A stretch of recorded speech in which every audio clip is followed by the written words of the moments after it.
The Buccaneers look to get back on track while the Rams look to continue their win streak. That and more on a Crossover Thursday episode of Locked On Bucs and Locked On Rams.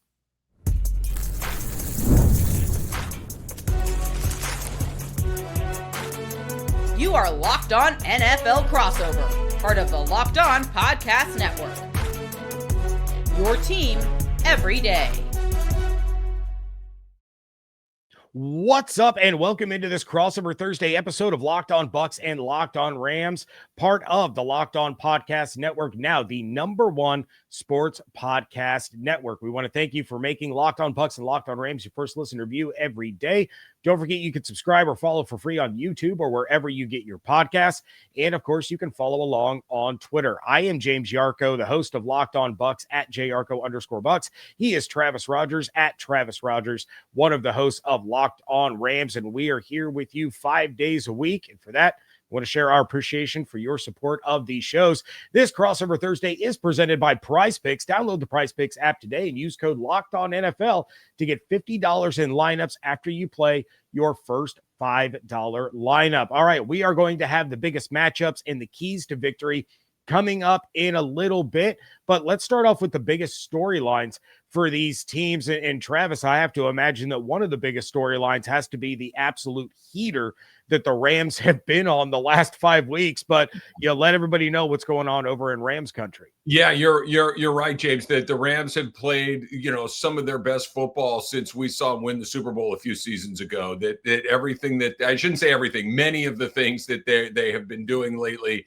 have really been working out. I think that as far as what's about to happen on Sunday night against the Bucs, the Rams just played their toughest game of the season against Seattle last week, and it was an incredibly physical game, and they've had a lot of guys that got placed on IR. I'm sure we'll get into that coming up here in a little bit. So they're going to be playing a little shorthanded. How much of that Seattle game did it take out of them? How much will they be banged up physically, emotionally, spiritually, whatever you want to call it, coming into this one? Because to your point, they've been really, really good for the better part of about a month or so. And, you know this as well as anybody. I'm sure your everydayers, my everydayers know this.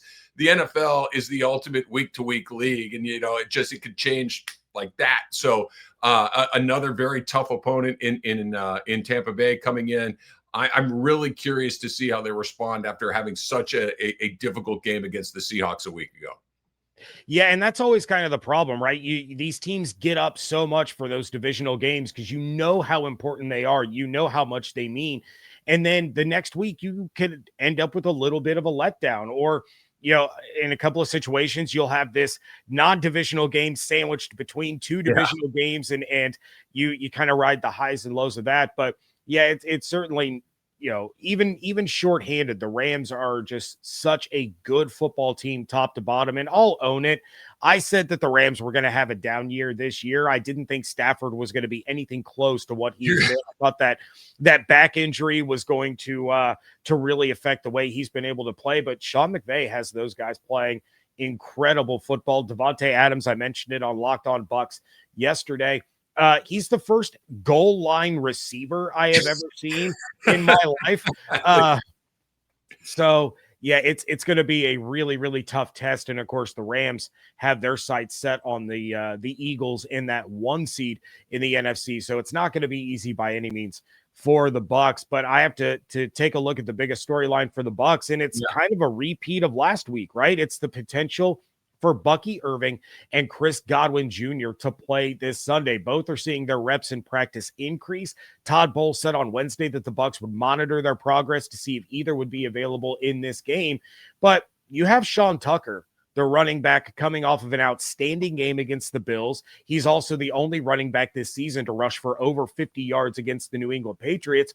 So we know he can get the job done if Bucky is still out. To me, the more important player to get back this week is Chris Godwin Jr., and that's because it's going to open things up for Emeka Egbuka against that Rams secondary. The Bills and Patriots both did outstanding jobs of shutting down Egbuka and really forcing Baker to look elsewhere in the passing game. And with all due respect to Tez Johnson, the 7th-round rookie, he's been really good over the last month. He's not drawing the kind of attention from defenses that they need in order to free up Egbuka to be the playmaker that we saw in the first half of the season. So You take a look at the Los Angeles Rams, they are in zone at the 4th highest percentage in the NFL. Nearly 80% of their defensive snaps are zone coverage, and that's where Ibuka has thrived. But when defenses have been able to dedicate multiple players to covering him and, force Baker to look to Tez, look to Sterling Shepard or Cameron Johnson, Baker's not going to risk turning the ball over to force the ball to Ibuka. So you need that other guy out there to take some of the attention away to get his hands on the ball, and that guy is Chris Godwin Jr. So Bucs fans really have their fingers crossed. They're praying to the football gods that number 14 is back on the field this week.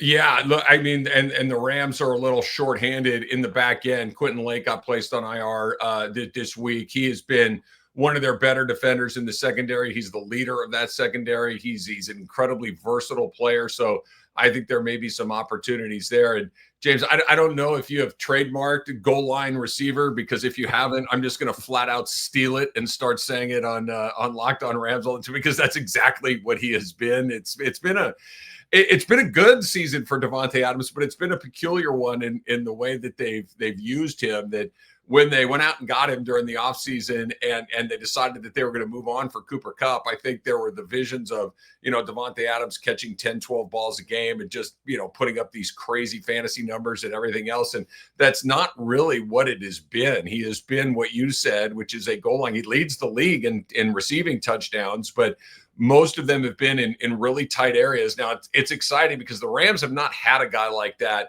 really in the entire Sean McVay era. They've had really good wide receivers. Obviously, you've had Cooper Kupp, you've had Puka Nacua, Robert Woods, Odell Beckham Jr. was here for a brief period of time. Like, they've had good guys at wide receiver, but they haven't had one of those where a guy that could just win in just incredibly small areas that, he's just putting it out there and letting Davante Adams go get it. Going back to what you said at the beginning, I don't think you're the only one. My hand firmly in the air that Matthew Stafford doing what he's doing at this point in his career is a surprise. It's an incredibly pleasant surprise, but no training camp really to speak of. A back injury that, I've had a bad back. I know a lot of our everydayers have probably had. That's the scare, because it can just show up for no reason, right? You just wake up one day and it hurts and you can't quite get it back to the way that you want it to be. And he had a pretty rough day against Seattle. The numbers were pretty pedestrian, but he didn't throw an interception. They didn't get to sack him officially, but it was the first time in about a month and a half where you're like, okay, that wasn't the best thing I've ever seen. I think his MVP candidacy is still very much intact, but I'm really curious to see how he looks after that Seattle game, because Seattle really did a good job against him. Yeah, and going back to Davante Adams, something that Rams fans are going to want to keep an eye on and Bucs fans are keeping an eye on is the availability of Jamel Dean. He did not practice Wednesday. He is not practicing Thursday. He's dealing with a hip flexor strain, but he's the guy that you want out there against Davante Adams. Yeah, I something else that I talked about on my show yesterday. Adams has scored 7 touchdowns this season from 9 yards and closer. Yep. 9 of his 10 touchdowns have come in the red zone. So when you have a corner that is potentially missing this game, that has the lowest completion percentage allowed this year and the lowest passer rating allowed this year, not having him on the field, having to rely on Zion McCollum or rookie Benjamin Morrison against Davante Adams in that red zone could be big trouble for the Bucs. So definitely something that both sides are going to be keeping an eye on. Yeah, and Davante just had 1 catch last week. It was a really weird game. He had 1 catch for 1 yard, and it was a touchdown. And it was, oddly enough, it was also the 1,000th reception of his NFL career. Just a really weird day, but and he's got a little bit of a back flank, oblique thing going on that happened against San Francisco a couple of weeks ago that maybe was still giving him a little trouble. Maybe it's still one of those lingering things, but I'm really curious to see how they use him this week. Oh, and by the way, you still have Puka Nacua on the other side, which is terrifying for any defense. So there could be some fireworks. We could have another shootout like the Bucs did last week on our hands for Sunday Night Football. But we're going to dive into those matchups that are going to change this game. That is coming up next on today's Crossover Thursday episodes of Locked On Bucs and Locked On Rams.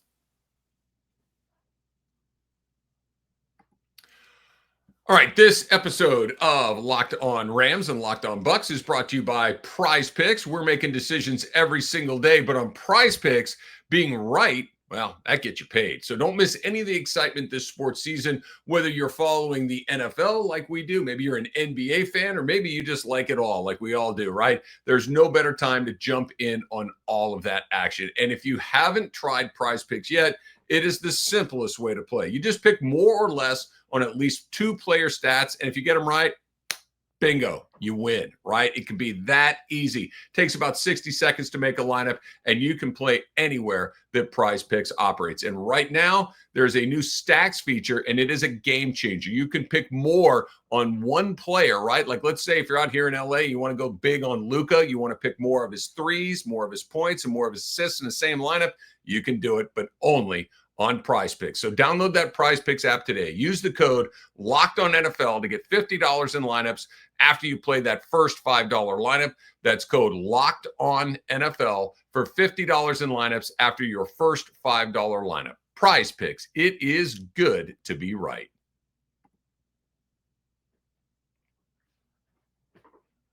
Thank you again for making Locked On Rams and Locked On Bucs your first listen review every day. And thank you for making Locked On the #1 sports podcast network. If I'm on Prize Picks, I'm just going to go ahead and take less on all of Bronny James's stats.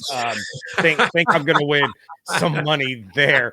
But we're not here to talk about the Lakers. That's by the way. I think you're onto something. Yeah, I'm just throwing it out there.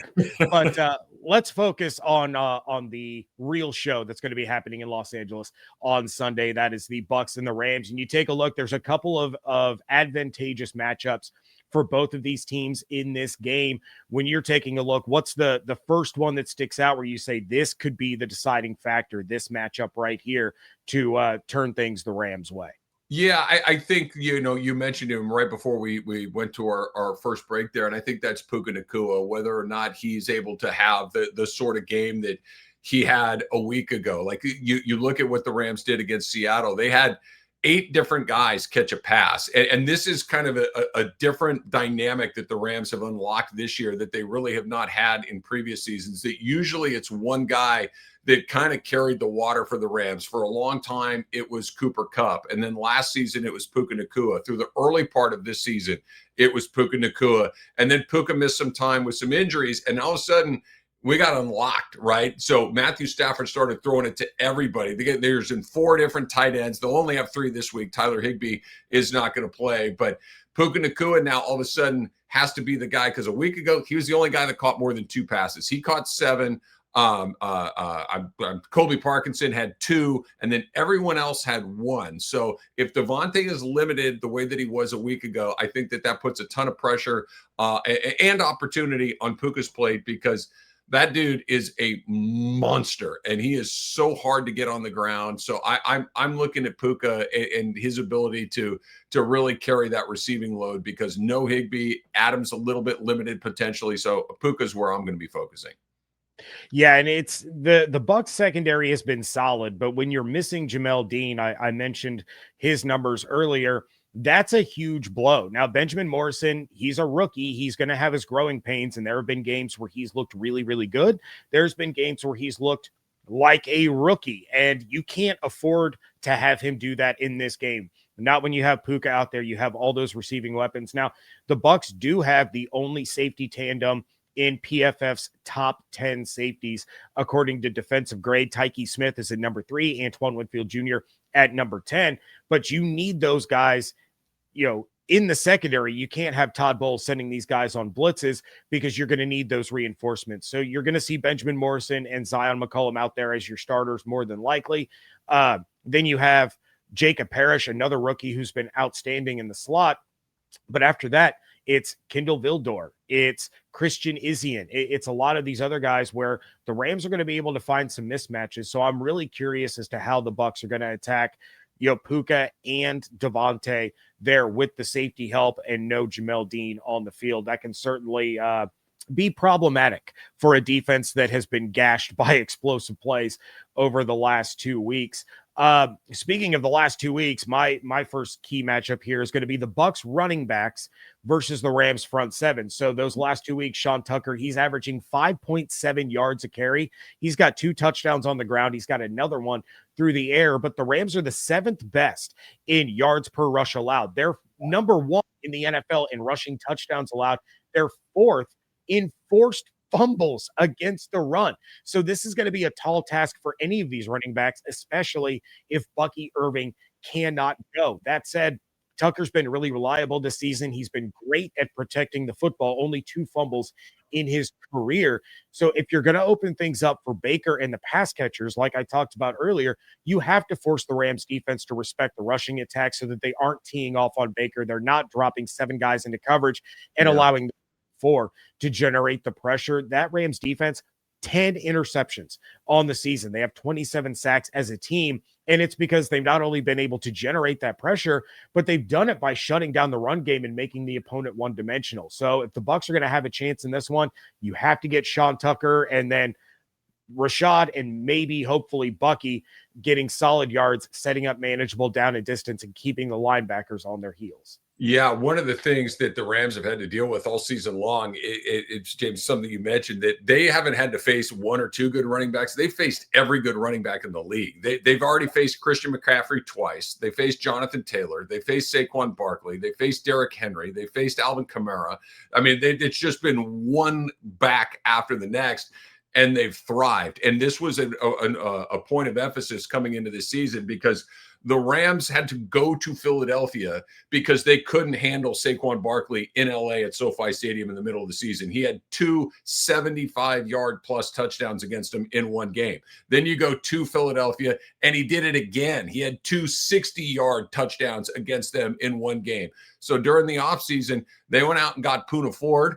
That nonsense stopped. Like it was like, okay, we got that problem fixed. Now all of a sudden, like you mentioned, their ability to create turnovers in that same situation has been unbelievable. The other guy they go out and get defensively was Nate Landman, who's been able to punch that ball out seemingly once or twice every single game. It's a weird deal, and I'm not quite sure how they calculate it exactly.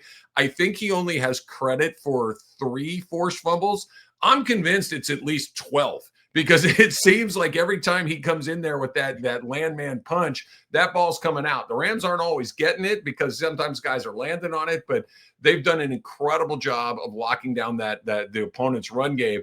And it allows them to do what I think it's what they do best is that's rush the quarter. You got Jared Verse, who the numbers aren't really great for him this season, but his impact on the game certainly is, that he has been as good as advertised. And then you got Byron Young on the other side, whose numbers are great. He's done what I think a lot of people were able to do when Aaron Donald was on the team, that Donald drew so much attention that other guys were able to get some good favorable matchups and take advantage of them.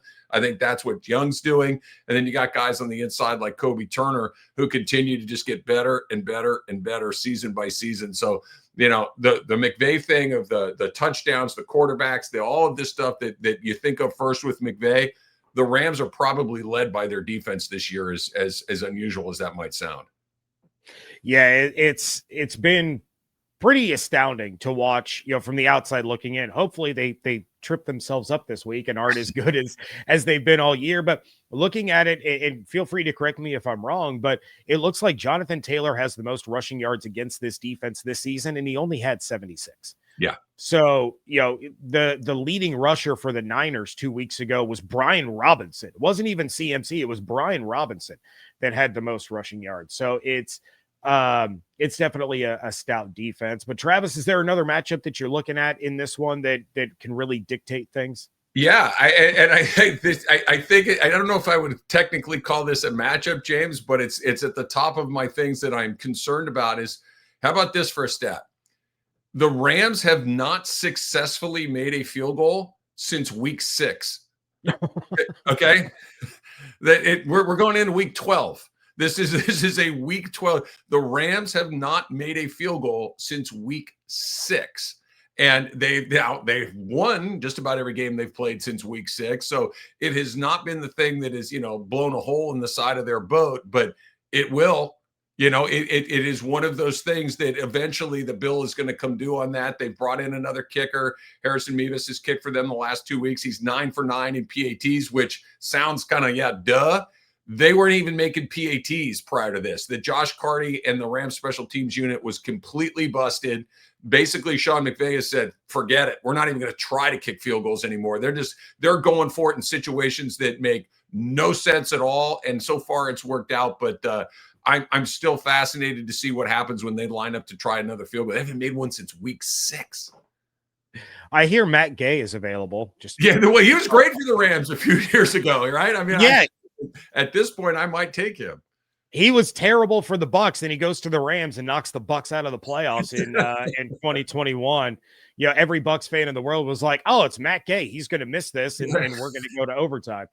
I'll keep this one brief. My other key matchup, you have to get after Matthew Stafford without sending blitzes. I've been harping on this all week on Locked On Bucs. You cannot keep dropping Yaya Diaby and Anthony Nelson in coverage. They have to be the guys to get Stafford on the ground or force him into early bad passes.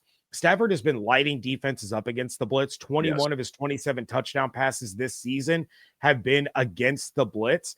And he's been sacked more times when teams haven't blitzed. When they haven't blitzed, he's been taken down 9 times. When they have blitzed, it's just 5. So it's crucial for Diaby, Nelson, Vita Vea, Elijah Roberts to get after him without Bowles having to dial up plays for Tyke Smith, Jacob Parrish, Antoine, coming in from the slot, because you need those guys in the secondary against this Rams offense.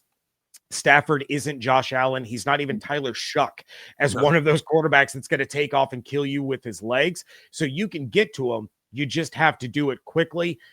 He may not be throwing interceptions, but he has fumbled quite a few times. He hasn't lost them all, but he has put the ball on the ground. So no interceptions from Stafford since week 3. Your best bet at taking the ball away from him is a strip sack, and that is going to have to come from those edge rushers in this one. But Travis, we are going to dive into what each of these teams has to do in order to win this game. That is coming up next on today's episodes of Locked On Rams and Locked On Bucs.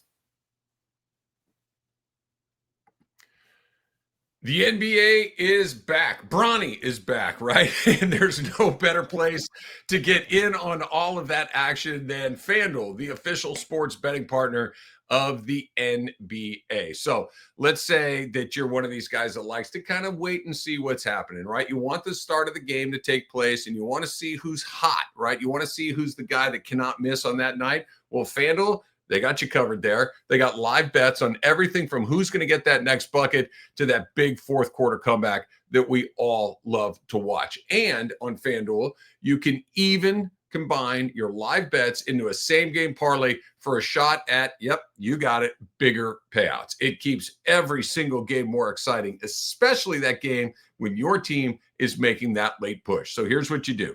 FanDuel, they're giving you new customers $300 in bonus bets when your first $5 bet wins. You heard me right. $300 in bonus bets when that first $5 bet wins. So head on over to FanDuel.com, sign up and play your game with FanDuel, the official sports betting partner of the NBA.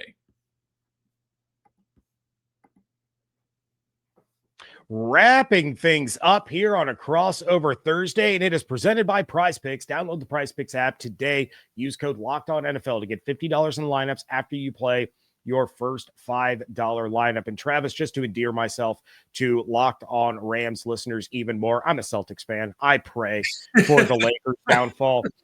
I'm not a diehard. My son's a big Celtics fan, so I kind of adopted them to cheer them on with him. But I've always hated the Lakers. So you must have really loved the Luka Doncic trade then. Oh, yeah, I was super excited about that one. But, I mean, the Celtics beat Luka in the finals the year before. So, all right, well, back to what we're all here for, and that is the NFL Sunday Night Football, the Bucs, the Rams. What do the Rams need to do in order to win this game? What are kind of your keys to victory here? I think you got to make Baker make quick decisions. I think that that's one of those things that the Rams have been pretty good about. The Rams have been pretty darn good about limiting big plays. You know, we kind of talked about it last segment. The Rams have played against a lot of explosive players, and so far they've been really good about limiting explosive plays. You saw one last week with JSN from the Seahawks making one of the great catches you're going to see, but it was really the only very big play that Seahawks offense was able to make. So I think, you know, like all quarterbacks, this isn't even necessarily specific to Mayfield, who, by the way, huge Baker Mayfield fan. In the limited time he was here in LA, I fell in love with the guy. I think he's super fun to watch. Is quarterbacks make quick decisions with pressure in their face. That's something that the Rams have been very good at getting pressure up the middle. So I think if they can do that, that's going to mitigate some of the problems they may have in the back end of the defense with Quentin Lake being on IR for a period of time. I think that's the number one priority for them on that side.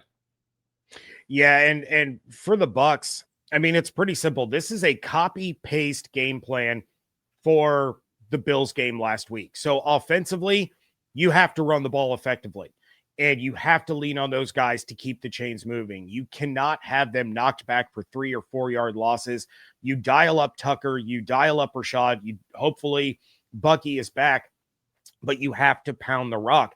Rashad White, even though he doesn't have the great stats, you know, he doesn't have those huge explosive games like we just saw from Tucker. He has been unbelievable this year at taking these huge losses and turning them into either no gain or a 1 or 2 yard. So he's taking these negatives and turning them into positives.